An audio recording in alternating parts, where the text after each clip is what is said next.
فی النار۔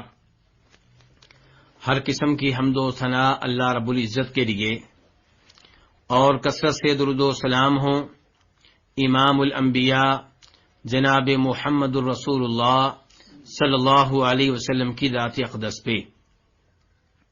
آج سورہ فاتحہ کی تفسیر کے موضوع پہ گفتگو ہوگی۔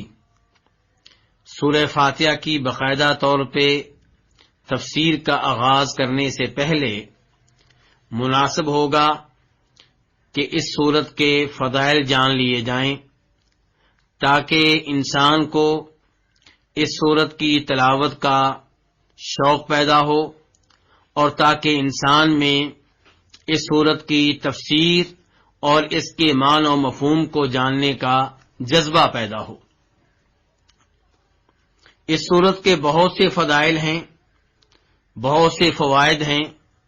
سب فضائل اور سب فوائد کو اس موقع پہ ذکر کرنا ممکن نہیں ہے، لیکن چند فضائل آپ کے سامنے رکھنا چاہوں گا۔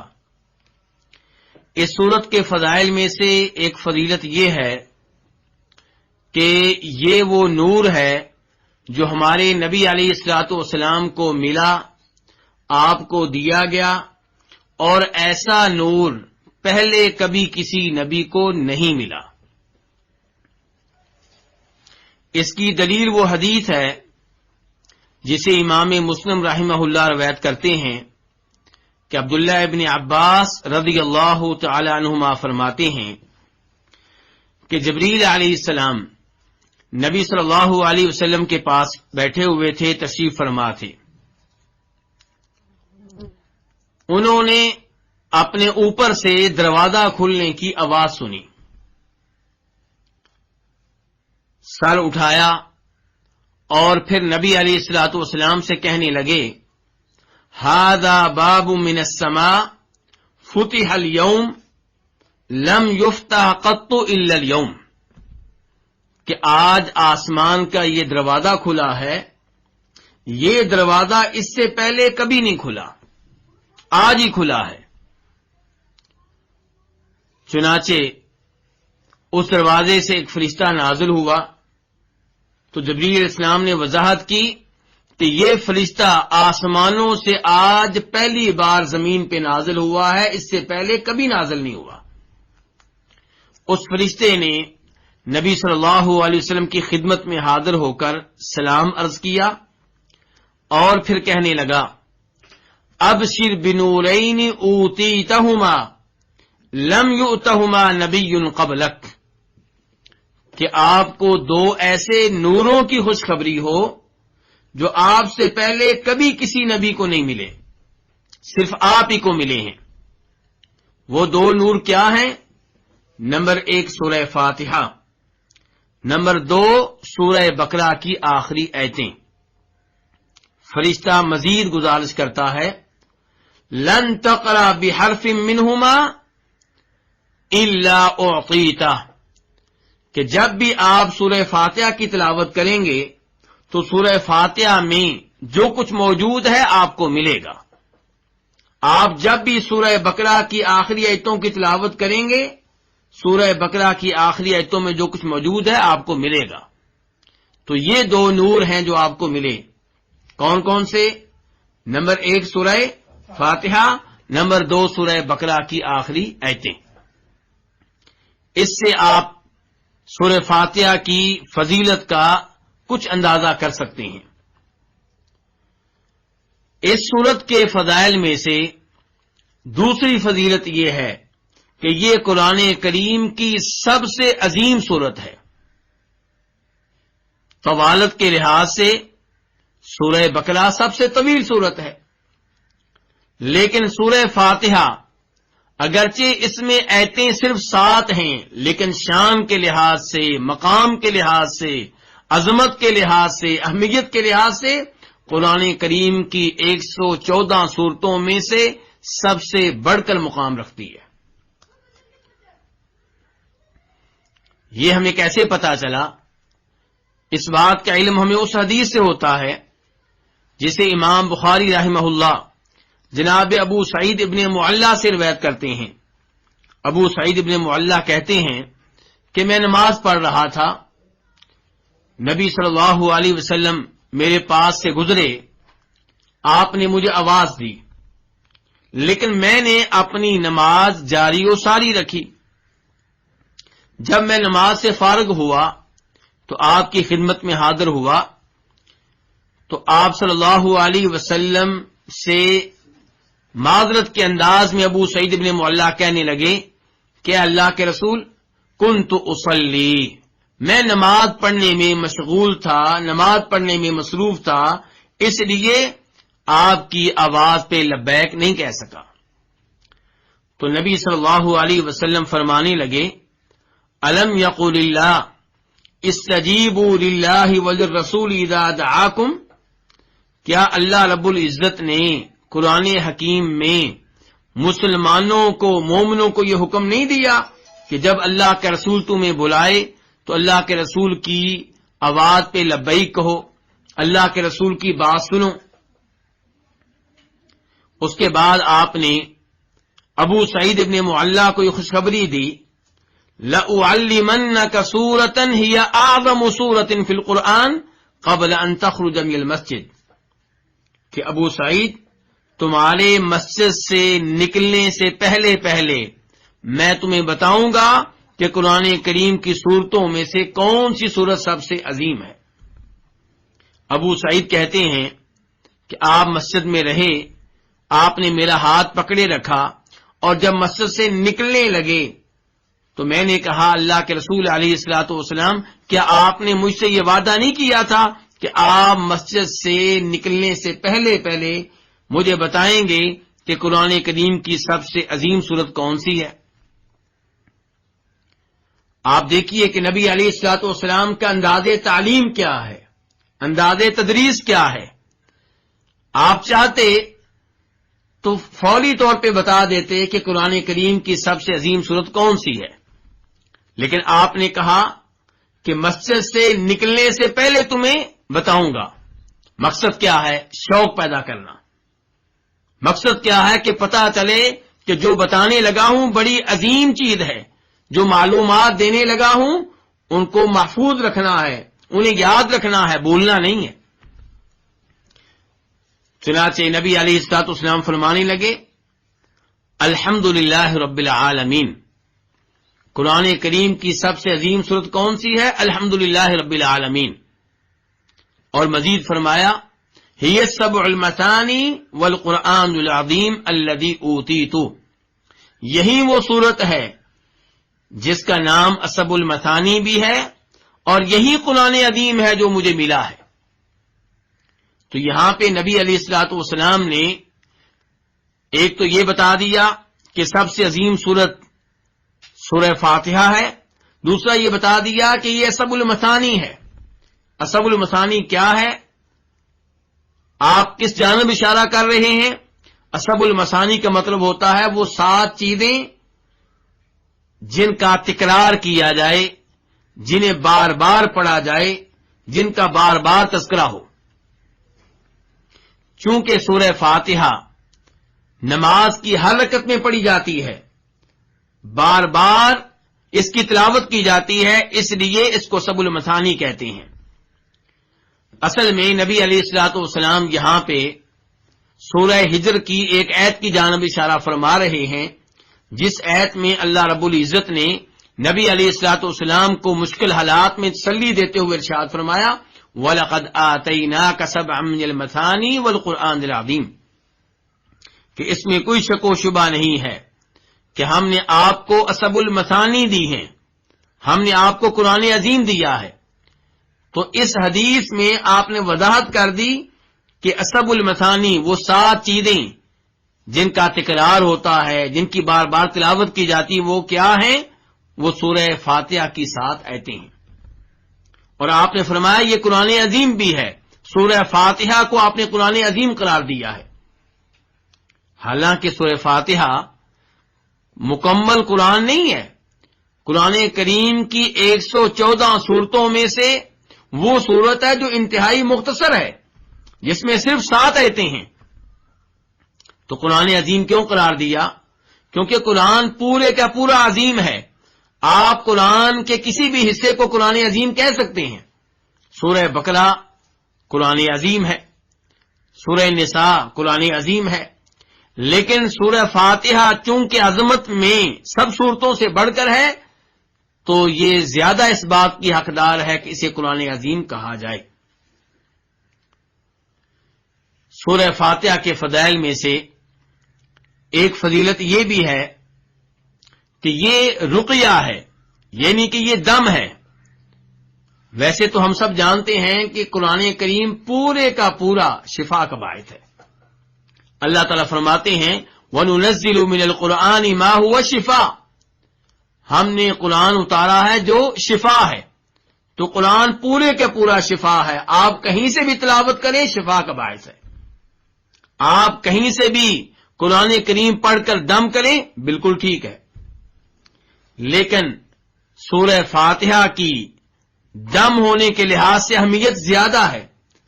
خود نبی علیہ الصلوۃ والسلام کے زمانے میں صحابہ کرام نے کئی مریضوں کو دم کیا. کس کے ذریعے؟ سورہ فاتحہ کے ذریعے. ابو سعید خدری فرماتے ہیں اس حدیث میں جسے امام بخاری وغیرہ روایت کرتے ہیں کہ کچھ صحابہ کرام حالت سفر میں تھے. راستے میں انہوں نے ایک عرب قبیلے کے قریب پڑاؤ ڈالا, ان کے ہاں رکے, ان کے قریب ٹھہرے, ان لوگوں سے رابطہ کیا, ان سے ضیافت کا تقاضا کیا, لیکن ان لوگوں نے ضیافت کرنے سے, میزبانی کرنے سے معذرت کر لی. نبی صلی اللہ علیہ وسلم کے یہ عظیم صحابی ابو سعید خدری کہتے ہیں کہ پھر اس قبیلے کے سردار کو کسی زہریلی چیز نے ڈس لیا, بچھو نے ڈس لیا. اب وہ اس کا علاج کرنے لگے لیکن افاقہ نہیں ہوا. صحابہ کرام کے پاس آئے, ان سے رابطہ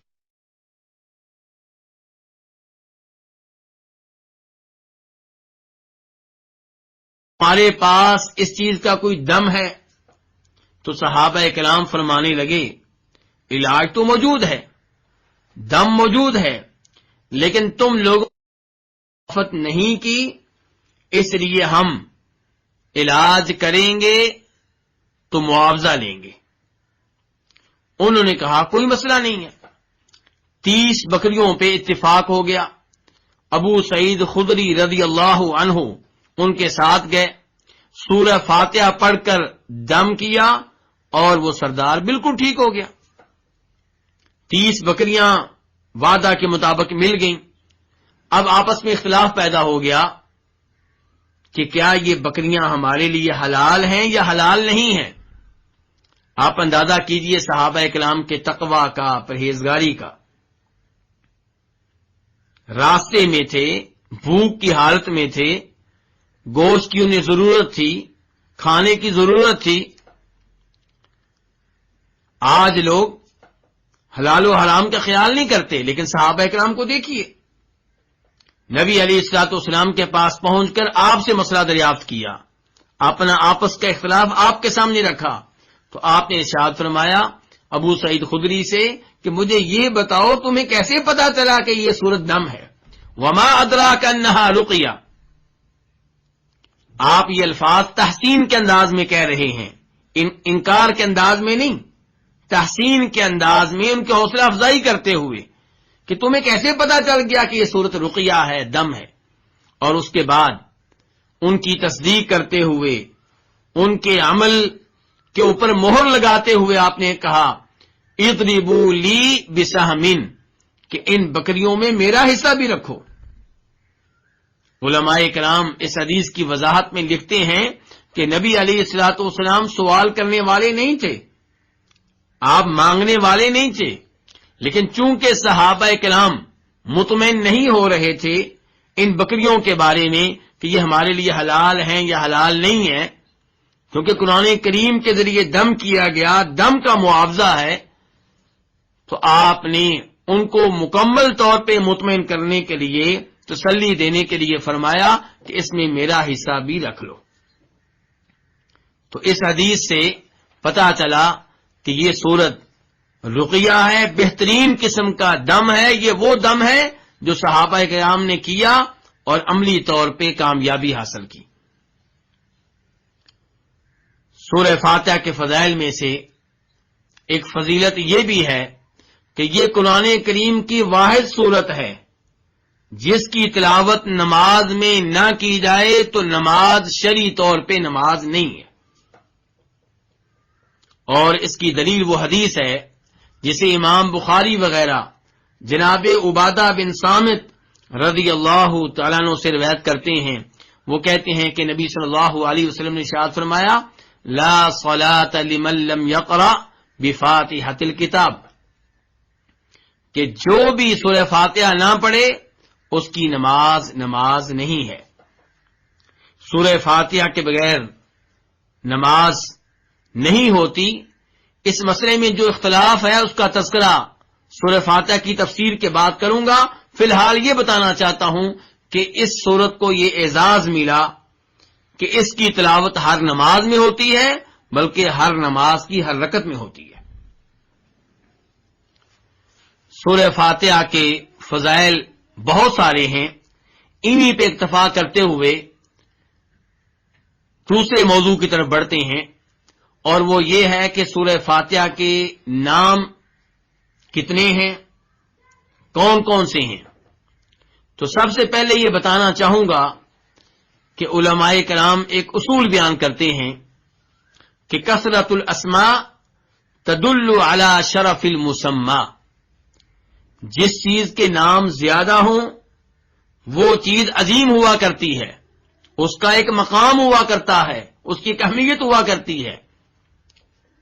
تو جب کسی چیز کے اچھے اچھے نام ہوں، پیارے پیارے نام ہوں، تو ان ناموں سے پتہ چلتا ہے کہ وہ چیز بہت.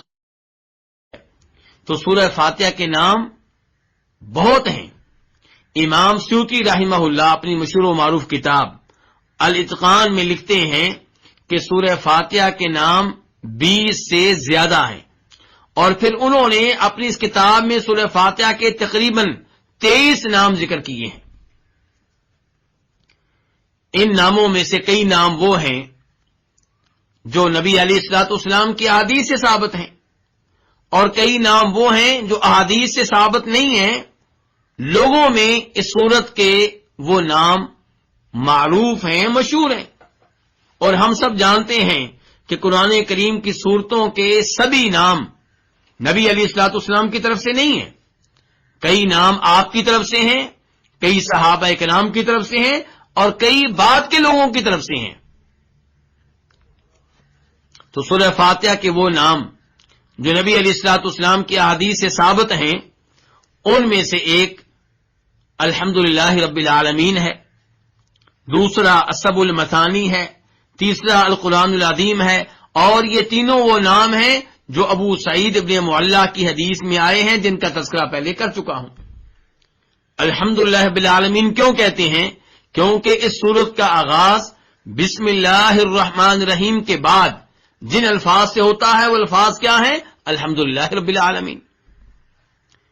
اس کو سبع المثانی بھی کہتے ہیں. کیوں؟ کیونکہ اس کی 7 آیتیں ہیں، اور یہ وہ 7 آیتیں ہیں جن کی تلاوت بار بار ہوتی ہے، ہر نماز میں ہوتی ہے، ہر نماز کی ہر رکعت میں ہوتی ہے. اور جب بھی کوئی شخص قرآن کریم کی تلاوت کا آغاز کرتا ہے تو سورہ فاتحہ سے کرتا ہے. تو سورہ فاتحہ کی تلاوت بار بار ہوتی ہے، اور اسے قرآن عظیم بھی کہتے ہیں. اور اس کی وضاحت پہلے کر چکا ہوں کہ قرآن پورے کا پورا عظیم ہے، اور سورہ فاتحہ عظمت میں تمام صورتوں سے بڑھ کر ہے، اس لیے اسے قرآن عظیم بھی کہا گیا ہے. اور سورہ فاتحہ کے یہ 2 نام اللہ رب العزت کے اس فرمان میں آئے ہیں جو سورہ ہجر میں ہے وَلَقَدْ آتَيْنَاكَ سَبْعًا مِنَ الْمَثَانِي وَالْقُرْآنِ الْعَظِيمِ، کہ ہم نے آپ کو سبع المثانی دی ہیں اور ہم نے آپ کو قرآن عظیم دیا ہے. سورہ فاتحہ کے ناموں میں سے ایک نام فاتحۃ الکتاب بھی ہے، اور یہ نام اس حدیث میں آیا ہے جسے عبداللہ ابن عباس روایت کرتے ہیں، جس کا تذکرہ پہلے کر چکا ہوں کہ جبریل علیہ السلام آپ کے پاس تشریف فرما تھے. آسمانوں سے ایک فرشتہ نازل ہوا آپ کو خوشخبری دینے کے لیے کہ سورہ فاتحہ وہ نور ہے جو آپ سے پہلے کسی کو نہیں ملا، اور وہاں پہ نام کیا استعمال کیا ہے فرشتے نے؟ فاتحۃ الکتاب۔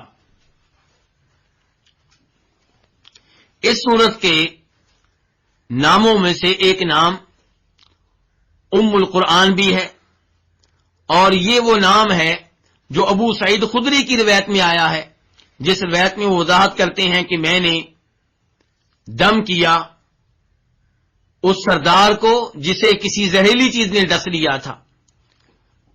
اور اس کے ناموں میں سے ایک نام ام الکتاب بھی ہے، جیسا کہ عبادہ بن سامت والی حدیث میں آتا ہے۔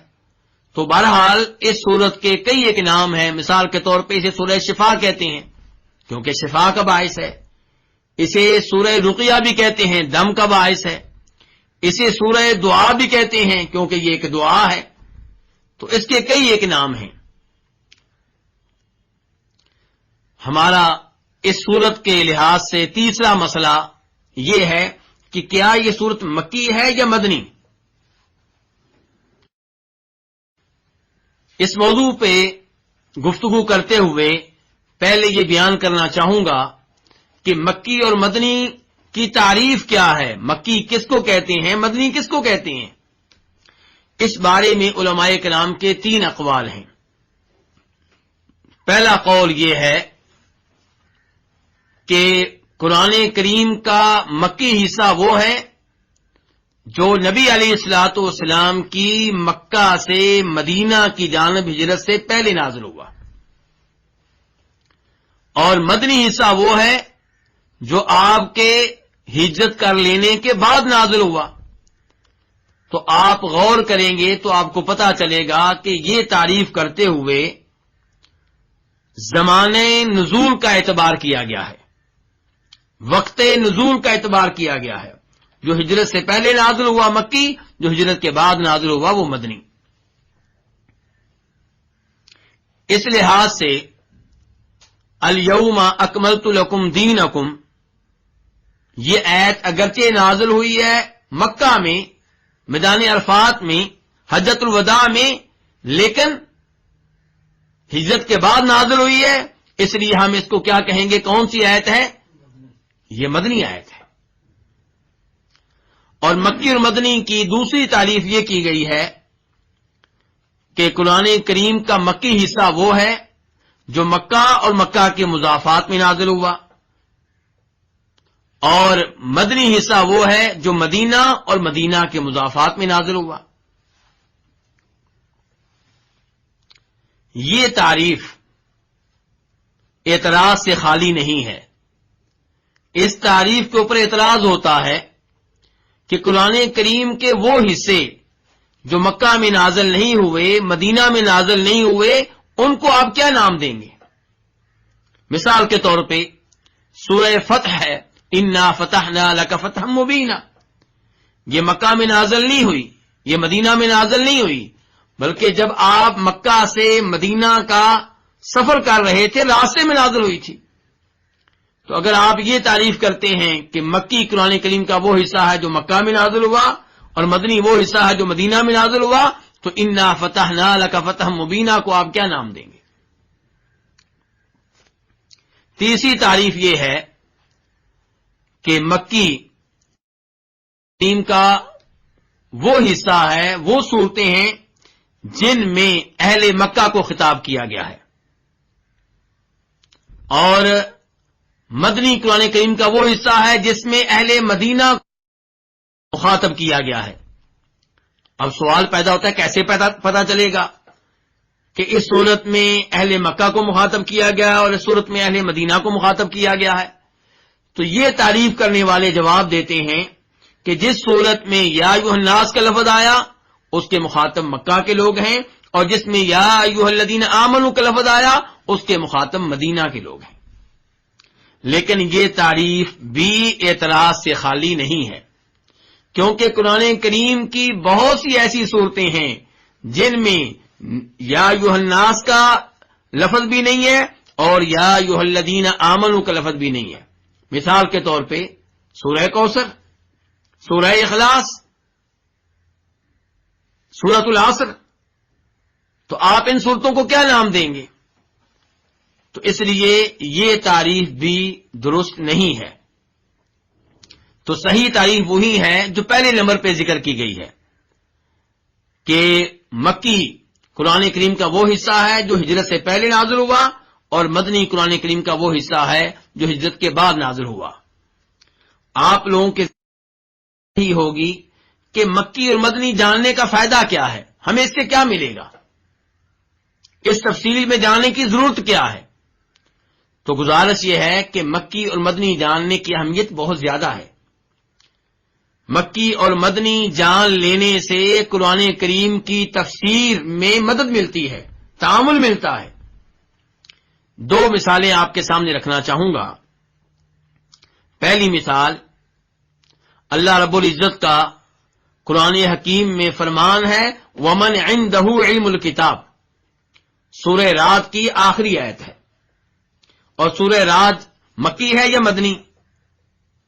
یہ مکی صورت ہے. اور اس صورت میں اللہ فرما رہے وَمَنْ عِنْدَهُ عِلْمُ الْكِتَابِ، پوری آیت یوں ہے کہ وَيَقُولُ الَّذِينَ كَفَرُوا لَسْتَ مُرْسَلًا، کافر کہتے ہیں کہ آپ رسول نہیں ہیں، یعنی کہ آپ کی تکذیب کرتے ہیں. اور آپ آگے سے کیا کہیں؟ اللہ تعالیٰ فرما رہے ہیں قُلْ كَفَىٰ بِاللَّهِ شَهِيدًا بَيْنِي وَبَيْنَكُمْ، کہ تم مجھے رسول نہیں مانتے ہو، کوئی بات نہیں، اللہ رب العزت گواہ ہیں کہ میں رسول ہوں، اور میرے لیے اللہ کی گواہی کافی ہے. وَمَنْ عِنْدَهُ عِلْمُ الْكِتَابِ، اور دوسرے نمبر پہ میرے معاملے میں وہ بھی گواہی دیں گے جن کے پاس کتاب کا علم ہے. اب جن کے پاس کتاب کا علم ہے یہ کون ہے؟ اس سے مراد کون سے لوگ ہیں؟ لوگوں میں یہ بات آج بھی مشہور ہے کہ اس سے مراد عبداللہ بن سلام ہے. یہی سوال کیا گیا جناب سعید ابن جبیر رحمہ اللہ سے. امام سعید ابن منصور اپنی سنن میں روایت کرتے ہیں کہ سعید ابن جبیر سے سوال ہوا کہ کیا ومن عنده علم الکتاب سے مراد عبداللہ بن سلام ہے؟ سعید بن جبیر نے کہا یہ کیسے ممکن ہے کہ اس سے مراد عبداللہ بن سلام ہوں، یہ سورہ رعد مکی ہے. کیا مطلب؟ امام ابن القیم رحمہ اللہ وضاحت کرتے ہوئے فرماتے ہیں کہ سعید بن جبیر یہ کہنا چاہتے ہیں کہ عبداللہ بن سلام مدینہ میں رہتے تھے، مدینہ میں مسلمان ہوئے، اور سورہ رعد نازل ہو رہی ہے مکہ میں، اور کہا جا رہا ہے کہ اللہ بھی گواہی دے رہے ہیں اور وہ لوگ بھی گواہی دے رہے ہیں جن کے پاس کتاب کا علم ہے. تو اس لیے اس سے عبداللہ بن سلام کو مراد لینا درست نہیں ہوگا. دوسری مثال جس سے پتا چلے گا کہ مکی و مدنی جاننے کی کیا اہمیت ہے، اللہ تعالیٰ فرماتے ہیں قرآن حکیم میں سورہ فرقان میں فَلَا تُطِعِ الْكَافِرِينَ وَجَاهِدْهُمْ بِهِ جِهَادًا كَبِيرًا، کہ آپ کافروں کی اطاعت نہ کریں، آپ منافقین کی بات نہ مانیں، وَجَاهِدْهُمْ، اور ان سے جہاد کریں، بِهِ، اس کے ساتھ، کس کے ساتھ؟ ان سے جہاد کریں اس کے ساتھ. اس سے کیا مراد ہے؟ جب آپ تفسیریں کھولیں گے، علماء کرام کے اقوال کا مطالعہ کریں گے تو آپ کو اس بارے میں دو قول ملیں گے. پہلا قول یہ کہ اس سے مراد ہے الجہاد بالسیف، تلوار کے ساتھ جہاد کریں، اور دوسرا قول یہ ہے کہ اس سے مراد ہے الجہاد بالقرآن، قرآن کے ساتھ جہاد کریں، علم کے ساتھ جہاد کریں، تبلیغ کر کے جہاد کریں، دلائل دے کر جہاد کریں. اب راج موقف کیا ہے، درست موقف کیا ہے؟ جب آپ مکی اور مدنی کی مباحث میں داخل ہوں گے تو آپ کو راج موقف جاننے میں مشکل پیش نہیں آئے گی. سورہ فرقان مکی ہے، یہ آیت مکی ہے، اور اللہ تعالیٰ فرما رہے ہیں کہ آپ ان کافروں سے جہاد کریں. جہاد کس کے ساتھ کریں؟ اس کے ساتھ. تو اس سے کیا مراد ہوگا؟ اس سے مراد قرآن ہے کیونکہ مکی زندگی میں تلوار کے ساتھ جہاد کا حکم نہیں ملا تھا، بلکہ اللہ کے ایک اور فرمان کفو ایدیکم سے یہ پتا چلتا ہے کہ وہاں پہ یہ جہاد ممنوع تھا، اس کی اجازت نہیں تھی۔ تو یہ مکی و مدنی جاننے کے کچھ فوائد ہیں، ورنہ مکی و مدنی جاننے کے فوائد اس کے علاوہ بھی ہیں۔ مثال کے طور پہ نبی صلی اللہ علیہ وسلم کی سیرت، اس کا علم آپ کو مکی و مدنی کے ذریعے ہوگا۔ قرآن کریم عام طور پہ نبی علیہ السلام کو مخاطب کرتا ہے، آپ کے بارے میں گفتگو کرتا ہے، صحابہ کرام کے بارے میں گفتگو کرتا ہے۔ جب آپ کو پتا چلے گا کہ یہ آیتیں مکی ہیں تو آپ جان سکیں گے اس آیت کے لحاظ سے مسلمانوں کی مکہ میں حالت کیا تھی، آپ صلی اللہ علیہ وسلم کے مکہ میں حالات کیا تھے، اور پھر جو آیات مدنی ہیں ان کے ذریعے آپ کو جاننے کا موقع ملے گا کہ نبی علیہ الصلوۃ والسلام اور صحابہ کرام کے مدینہ میں حالات کیا تھے۔ ایسے ہی ناسخ و منسوخ جاننے میں بھی مدد ملتی ہے مکی و مدنی کے ذریعے۔ تو مکی و مدنی جاننے کی اہمیت بہت زیادہ ہے۔ تو سورہ فاتحہ، اب سوال یہ پیدا ہوتا ہے کہ یہ مکی ہے یا مدنی؟ اس بارے میں علماء کرام کے کئی ایک موقف ہیں۔ ایک موقف یہ ہے کہ یہ مکی ہے، دوسرا موقف یہ ہے کہ یہ مدنی ہے، تیسرا موقف یہ ہے کہ یہ وہ صورت ہے جو 2 بار نازل ہوئی ہے، ایک بار مکہ میں، دوسری بار مدینہ میں، تو یہ مکی بھی ہے مدنی بھی ہے۔ اور چوتھا موقف بہت ہی عجیب و غریب ہے کہ اس صورت کا کچھ حصہ مکی ہے اور کچھ حصہ مدنی ہے۔ امام ابن القیم رحمہ اللہ فرمایا کرتے ہیں کہ علم یہ نہیں ہے کہ آپ اقوال جان لیں، پہلا قول، دوسرا قول، تیسرا قول، چوتھا قول۔ کہتے ہیں حقیقی علم یہ ہے کہ آپ کو پتا ہو دلائل کی روشنی میں درست قول کون سا ہے، درست بات کون سی ہے۔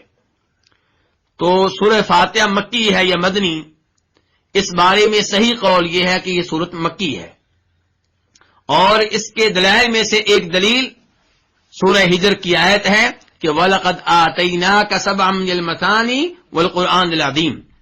اللہ تعالیٰ فرما رہے ہیں اس میں کوئی شک و شبہ نہیں ہے کہ ہم نے آپ کو 7 آیتیں دی ہیں جن کی بار بار تلاوت ہوتی ہے، اور قرآن عظیم دیا ہے۔ نبی علیہ الصلوۃ والسلام مکہ میں ہیں، پریشان ہیں، اللہ آپ کو حوصلہ دے رہے ہیں، تسلی دے رہے ہیں، اور حوصلہ دیتے ہوئے اپنا انعام ذکر کر رہے ہیں کہ ہم نے آپ کو سبع المثانی دے دی ہیں۔ اس کا مطلب یہ ہے کہ اس آیت کے نازل ہونے سے پہلے سبع المثانی نازل ہو چکی ہیں، اور سبع المثانی سے کیا مراد ہے؟ جی کیا مراد ہے؟ سے سورہ فاتحہ۔ دلائل کی روشنی میں پہلے بتا چکا ہوں کہ اس سے مراد سورہ فاتحہ ہے۔ اسی لیے امام ابن تیمیہ، امام ابن کثیر اور حافظ ابن حجر تینوں کہتے ہیں کہ اس آیت سے پتہ چل رہا ہے کہ سبع المثانی سورہ فاتحہ پہلے نازل ہو چکی ہے، اور اس سے پتہ چلا کہ سورہ فاتحہ مکی ہے۔ دوسرے نمبر پہ ہم سب جانتے ہیں کہ نماز میں سورہ فاتحہ نہ پڑھی جائے تو نماز نہیں ہے، اور ہمیں قرآن و حدیث سے ایسی معلومات نہیں مل سکیں کہ کوئی ایسا بھی زمانہ رہا ہے جس زمانے میں نماز سورہ فاتحہ کے بغیر پڑھی جاتی رہی ہے۔ اس لیے صحیح بات یہ ہے کہ جب سے نماز فرض ہوئی ہے وہ نماز سورہ فاتحہ کے ساتھ ہے۔ تو اس لیے سورہ فاتحہ مکی زندگی سے تعلق رکھتی ہے، کیونکہ نماز کی فرضیت کا تعلق مدینہ سے نہیں ہے بلکہ مکی زندگی سے ہے۔ اور تیسرے نمبر پہ سورہ فاتحہ کے مضامین اور موضوعات پہ آپ غور کر لیں تو اس سے بھی پتہ چلے گا کہ یہ سورت مکی ہے۔ مکی صورتوں کے خصائص کی طرح کے خصائص اس صورت میں پائے جاتے ہیں۔ عقیدے کے اوپر گفتگو ہے، آخرت کے اوپر گفتگو ہے، ربوبیت کے اوپر گفتگو ہے، الوہیت کے اوپر گفتگو ہے، عبادت اور استعانت کے مسائل کے اوپر گفتگو ہے۔ تو ان امور سے پتہ چلتا ہے کہ یہ سورت مکی ہے۔ اب ہم باقاعدہ طور پہ اس سورت کی تفسیر کا آغاز کرتے ہیں۔ پہلی آیت کیا ہے؟ بسم اللہ الرحمن الرحیم. اب یہاں پہ یہ سوال پیدا ہوگا کہ کیا یہ آیت سورہ فاتحہ کا حصہ ہے؟ اس مسئلے میں بھی اختلاف موجود ہے. تو راجح موقف یہی معلوم ہوتا ہے واللہ تعالی اعلم کہ یہ آیت سورہ فاتحہ کا حصہ ہے، بلکہ سورہ توبہ کے علاوہ ہر سورت کا حصہ ہے. اور سورہ نمل میں یہ آیت 2 بار ہے، سورہ نمل کے آغاز میں بھی اور سورہ نمل کے درمیان میں بھی. انہ من سلیمان و انہ بسم اللہ الرحمن الرحیم. تو یہ آیت سورہ فاتحہ کا حصہ ہے. اس کے دلائل میں سے ایک دلیل وہ حدیث ہے جسے شیخ البانی رحمہ اللہ نے اپنی مشہور و معروف کتاب سلسلۃ الاحادیث الصحیحہ میں جگہ دی ہے، اور وہاں پہ بتاتے ہیں کہ امام دارقطنی اور امام بہقی اس کو روایت کرتے ہیں. اس روایت میں جناب ابو ہریرہ کہتے ہیں کہ نبی علیہ الصلوۃ والسلام نے ارشاد فرمایا کہ اذا قرأتم الحمد للہ رب العالمین فاقرؤوا بسم اللہ الرحمن الرحیم. اذا قرأتم الحمد للہ فاقرؤوا بسم اللہ الرحمن الرحیم. سورت الحمد للہ ہے، جس کے شروع میں الحمد للہ آتا ہے، تو بسم اللہ الرحمن الرحیم بھی پڑھا کرو. اس کے بعد آپ فرماتے ہیں کہ وہ سورت اصحب المثانی ہے، ام الکتاب ہے، اور آخر میں آپ کہتے ہیں کہ بسم اللہ الرحمن الرحیم اس کی آیتوں میں سے ایک آیت ہے.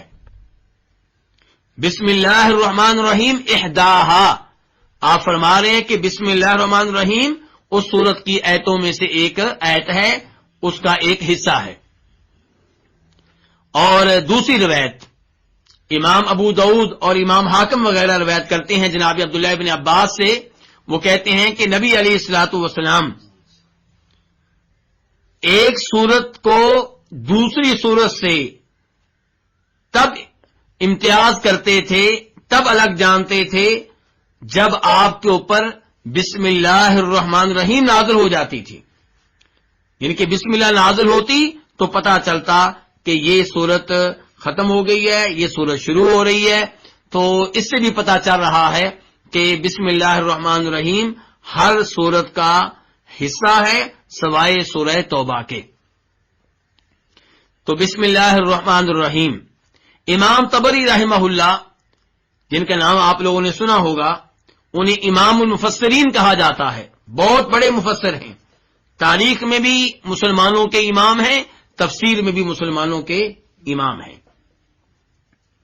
وہ اپنی تفسیر میں لکھتے ہیں کہ اللہ رب العزت نے سورہ فاتحہ کے آغاز میں بسم اللہ الرحمن الرحیم ذکر کر کے نبی علیہ الصلوۃ والسلام کو یہ ادب سکھا دیا کہ ہر اچھا کام کرنے سے پہلے بسم اللہ پڑھنی چاہیے.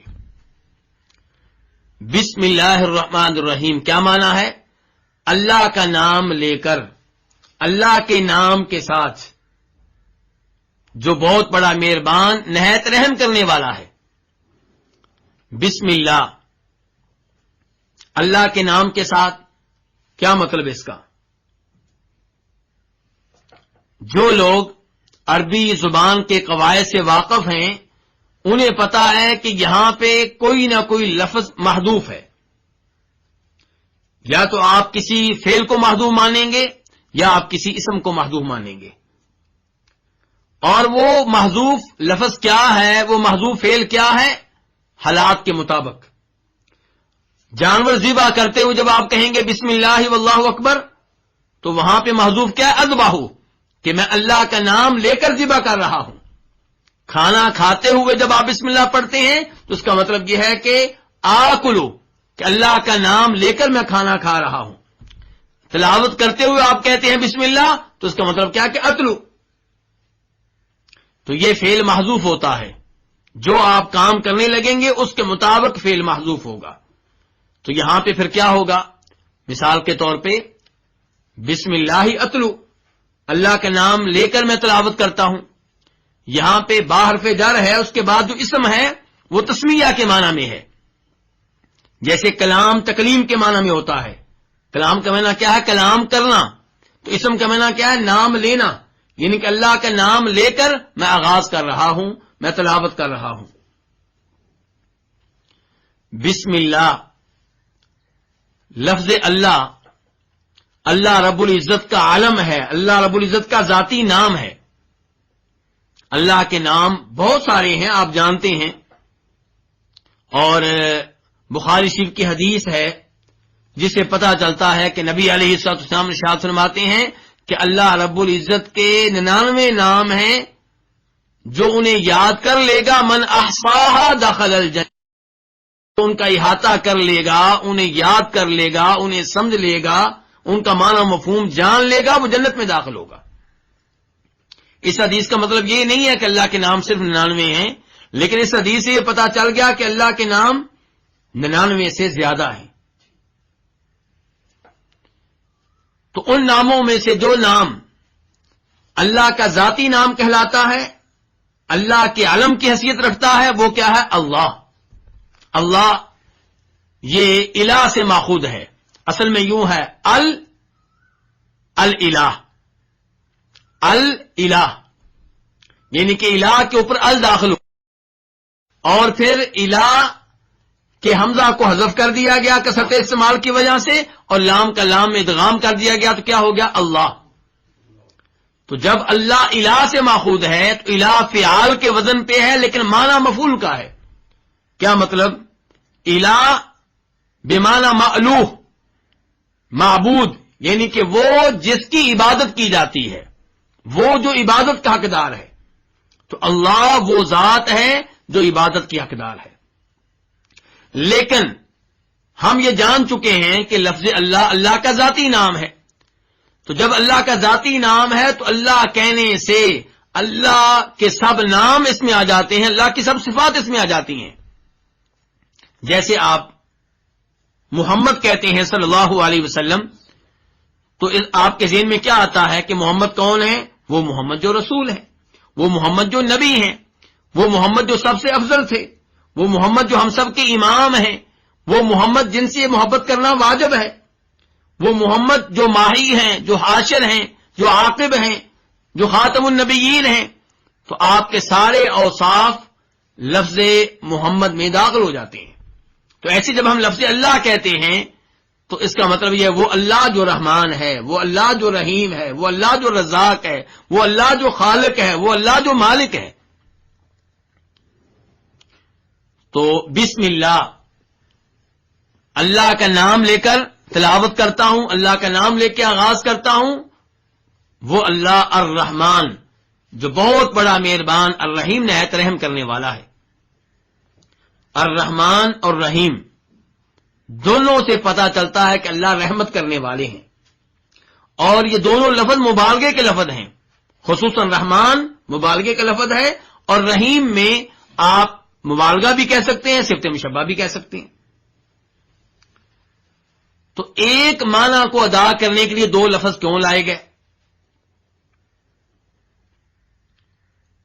علماء کرام نے اس بارے میں مختلف آراء ذکر کی ہیں.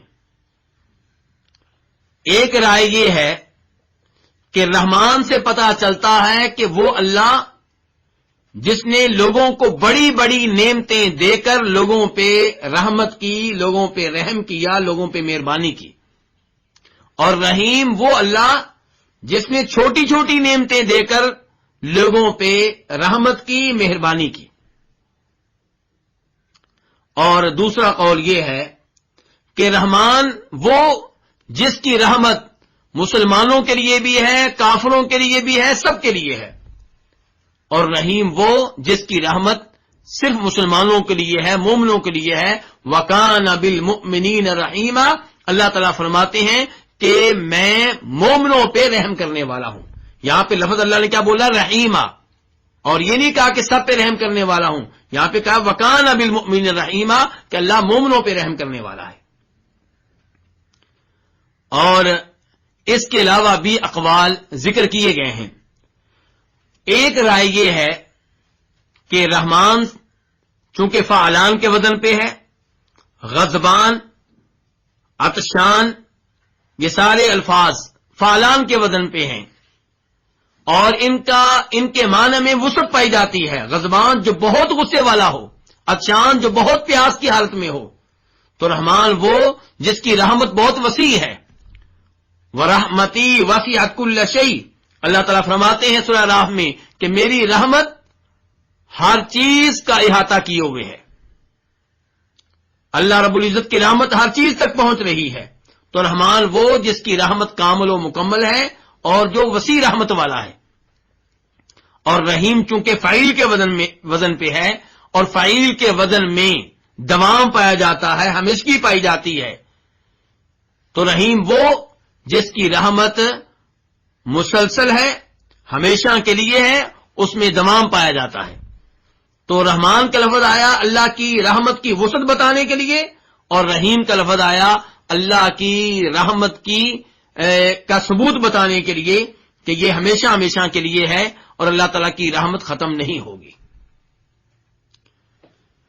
تو رحمان اور رحیم یہ اللہ کے ان ناموں میں سے ہیں جن کے بارے میں اللہ تعالیٰ فرماتے ہیں وَلِلَّهِ الْأَسْمَاءُ الْحُسْنَىٰ فَادْعُوهُ بِهَا. اللہ کے پیارے پیارے نام ہیں، اللہ سے دعائیں کرو ان ناموں کے وسیلہ اور واسطے سے. رحمان اللہ کے ان ناموں میں سے ہے جو بطور علم بھی استعمال ہوتا ہے. لفظ اللہ تو علم ہی ہے اور لفظ رحمان اللہ کے وصف کے طور پہ بھی استعمال ہوتا ہے اور اللہ کے علم یعنی کہ ذاتی نام کے طور پہ بھی استعمال ہوتا ہے. مثال کے طور پر اللہ تعالیٰ فرماتے ہیں الرحمن علی العرش استویٰ، کہ رحمان عرش پہ مستوی ہے. تو یہاں پہ رحمان علم کے طور پہ استعمال ہوا ہے. ایسے اللہ فرماتے ہیں سورہ رحمان کے آغاز میں الرحمن علم القرآن، رحمان وہ ہے جس نے قرآن کی تعلیم دی، جس نے قرآن سکھایا. تو لفظ رحمان اس کا اطلاق اللہ کے علاوہ کسی اور پہ کرنا درست نہیں ہے، کیونکہ یہ اللہ کا علم بن چکا ہے اور یہ اللہ کے ان ناموں میں سے ہے جو اللہ کے علاوہ کسی اور پہ استعمال نہیں کیے جا سکتے. جبکہ رحیم یہ اللہ کے ان ناموں میں سے ہے جو اللہ کے علاوہ اوروں پہ بھی استعمال ہو سکتا ہے. خود قرآن حکیم میں یہ نام نبی علیہ الصلوۃ والسلام پہ استعمال ہوا ہے. لقد جاءکم رسول من انفسکم عزیز علیہ ما عنتم حریص علیکم بالمؤمنین رؤوف الرحیم. اللہ تعالیٰ یہاں پہ نبی علیہ السلام کے اوصاف بیان کر رہے ہیں اور ان اوصاف میں سے ایک یہ ہے کہ آپ مومنوں پہ شفقت کرنے والے ہیں، مہربانی کرنے والے ہیں. لیکن یہ بات ذہن میں رہے کہ جب اللہ پہ رحیم بولا جائے تو وہ اللہ کے لحاظ سے ہے، جب مخلوق پہ رحیم بولا جائے تو مخلوق کے لحاظ سے ہے. اللہ رحیم ہے جیسے اللہ کے شیان شان ہے. اللہ کی رحمت میں کوئی کمی نہیں ہے، کوئی عیب نہیں ہے، کوئی کمزوری نہیں ہے، کوئی نقص نہیں ہے. انسان کا رحیم تو وہ انسان کے لحاظ سے ہے جیسے انسان کمزور ہے، بے بس ہے، لاچار ہے، کمزوریوں کا مالک ہے.